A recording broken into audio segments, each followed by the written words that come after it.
Hello friends, unique স্বাদের বাহারে আপনাদের সবাইকে স্বাগতম। আমি শান্তনা চলে এসেছি আজকেও আরেকটি রেসিপি নিয়ে। আজকে যে রেসিপিটি আমি শেয়ার করতে চলেছি সেটা হচ্ছে সিঙ্গাড়া।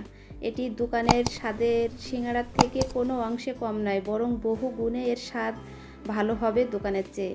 আমি সেভাবে এটি তৈরি করেছি, আপনারা বাসায় অবশ্যই ট্রাই করে দেখবেন, কেমন লাগলো জানাবেন।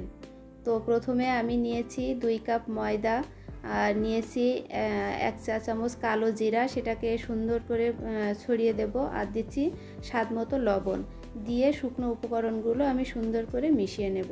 তারপরে এখানে দিচ্ছি সয়াবিন তেল, আমি দিয়েছি 4 টেবিল চামচ মতো, 3 বারে দিয়েছি। আপনারা তেলটা কিন্তু বুঝে দেবেন, এখানে ময়ামটা ঠিক না হলে কিন্তু সিঙ্গাড়া মানে খাস্তা হবে না আর কি, মুচমুচে হবে না। তো আমি তেলটা দিচ্ছি, 3 বারে দিয়েছি, দিয়ে সুন্দর করে ময়দার সঙ্গে মিশিয়ে নিচ্ছি। দেখুন মিশানোর পরে ময়দাটা এরকম হয়ে যাবে, একটু দলা পেকে যাবে। দলা করলে আবার চাপ দেওয়ার সঙ্গে সঙ্গে দলাটা ভেঙে যাবে। এই অবস্থায় আমি এখন এখানে অল্প অল্প করে জল দেব, দিয়ে একটি শক্ত খামি তৈরি করব। এটা কিন্তু রুটির মতো নরম খামি হবে না, রুটির থেকে তুলনামূলক শক্ত হবে। আমি যে কাপের ময়দা নিয়েছিলাম মেপে, সেই কাপের 1 কাপ জল নিয়েছি। এই এত জল কিন্তু আমার লাগবে না, আমি 1 কাপ নিয়েছি, তার সেখান থেকে অল্প অল্প করে জল দিয়ে আমি এখন খামিটি মেখে নিচ্ছি। এখানে কিন্তু আমার হাফ কাপ জল লেগেছে। আপনারা কিন্তু একবারে জল দেবেন না, অল্প অল্প করে জল দিবেন আর মাখবেন। দেখুন বন্ধুরা, আমার খামিটি কিন্তু মাখানো হয়ে গিয়েছে। এরকম শক্ত একটি খামি হবে, আমার হাফ কাপ জল লেগেছে কিন্তু।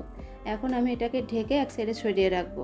তারপরে আমি সিঙ্গাড়ার পুর তৈরি করার জন্য এখানে 4টা আলু নিয়েছি, নিয়ে সেই আলুগুলো প্রেসার কুকারে সিদ্ধ করে নিয়েছি। নিয়ে এখন খোসা ছাড়িয়ে নিচ্ছি, এটা দিয়ে আমি সিঙ্গাড়ার পুর তৈরি করব।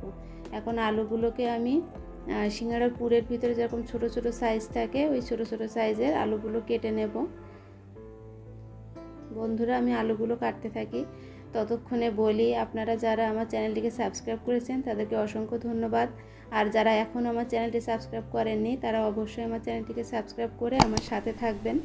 আর আমার রেসিপি কেমন লাগছে, কেমন রেসিপি আপনারা দেখতে চান, সব কিছু কিন্তু আমাকে কমেন্ট বক্সে জানাবেন। তো বন্ধুরা, আমার আলুগুলো কাটা হয়ে গিয়েছে। এখন এখানে আলুর সঙ্গে আমি যে যে মশলাগুলো দেব সেগুলো কেটে নিয়েছি পেঁয়াজ কুচি, আর এখানে নিয়েছি আদা কুচি করে নিয়েছি, আর নিয়েছি রসুন বেছে। এগুলো আদা আর রসুনটা কিন্তু আমি বেটে নেব। তো বন্ধুরা, আমি প্রথমে চুলায় একটি কড়া বসিয়ে দিয়েছি, দিয়ে সেখানে সরিষার তেল দিয়ে নিয়েছি, আর একটা তেজপাতা ফোড়ন দিয়েছি, আর সেই পেঁয়াজ কুচিগুলো দিয়ে নিয়েছি। দিয়ে পেঁয়াজ কুচিগুলো নাড়তে থাকবো, নেড়ে যেটা পেঁয়াজ কুচিগুলো হালকা নরম হয়ে আসলে এখানে দিয়ে দিলাম রসুন বাটা। রসুন বাটাটা দিয়ে মশলাটা ভালো করে কষাবো, আর দেব মশলার মতো একটু লবণ, দিয়ে মশলাটা কষাবো। এবার দিলাম আদা বাটা, আর দিলাম কাঁচামরিচ কুচি আর হলুদ দিয়ে এখন এটাকে মশলাটাকে সুন্দর করে কষাবো। এবার দিয়ে দিচ্ছি সিদ্ধ করা আলুগুলো দিয়ে একটু কষিয়ে নেব। আর আলুর মতো লবণ দিলাম, আর দিচ্ছি একটু লাল মরিচের গুঁড়া দিয়ে এখন আলুটিকে সুন্দর করে আমি কষিয়ে নেব। আলুটিকে কষিয়ে নিচ্ছি, এখানে আমি অল্প একটু জল দিব, দিয়ে মশলাটা যেন আলুর সঙ্গে সুন্দর করে মিশে যায় তার জন্য জল দেব। খুব বেশি জল দেওয়া যাবে না, আমি অল্প একটু জল দিয়েছি। দিয়ে নাড়াচাড়া করে এখন এখানে দিলাম একটু নারকেল কুচি। আপনারা কিন্তু নারকেল কুচিটা দেওয়ার চেষ্টা করবেন, নারকেল কুচি দিলে কিন্তু আপনার সিঙ্গাড়ার স্বাদ অনেক অংশে বেড়ে যাবে। আর এখানে আমি দিচ্ছি একটা ভাজা মশলা, আর দিচ্ছি স্বাদ মতো চিনি। ভাজা মশলার ভিতরে ছিল জিরা, মরিচ, ধনে আর গোটা গরম মশলা। এটাকে আমি শুকনো খোলায় করে ভেজে নিয়ে তারপরে শিলপাটায় গুঁড়ো করে নিয়ে সেই মশলাটা দিয়েছি। এখন আমি আমার যে ময়দাটা মেখে রেখেছিলাম সেই ময়দাটার এখানে ফিরে এসেছি। ময়দাটাকে আরও একটু মেখে নিচ্ছি, নিয়ে এটাকে ছোট ছোট সাইজ করে এক সাইজের করে এটাকে কেটে নেব। তো বন্ধুরা, আমার চ্যানেলে কিন্তু এমন সুন্দর সুন্দর আরও অনেক রেসিপি আছে, আপনারা চাইলে আমার চ্যানেলটি ভিজিট করে আসতে পারেন, আপনাদের অবশ্যই ভালো লাগবে। আমি ময়দার যে খামিটা করেছিলাম সেটাকে কেটে কেটে সমানভাবে কেটে নিয়েছি, নিয়ে এখন এটিকে আমি একটি রুটির মতো করে বেলে নেব। কিন্তু রুটির মতো পাতলা বেলবো না, রুটির থেকে একটু পুরো সাইজের করে বেলে নেব। এটা ময়দা দিয়ে বেলবো।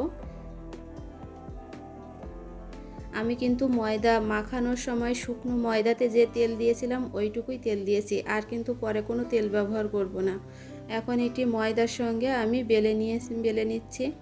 বেলে এটি এখন ছুরি দিয়ে মাঝখান বরাবর কেটে 2 ভাগ করে নেব।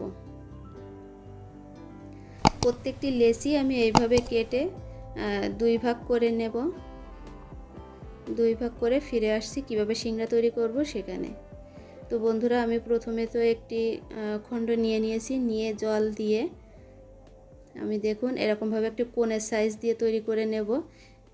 এই যে এখন এইভাবে দিয়ে হাতের ভিতরে নিয়ে এর ভিতরে পুরটা সুন্দর করে ঢুকিয়ে দেব। পুরগুলো দিয়ে এবার সাইড দিয়ে একটু জল মেখে নেব।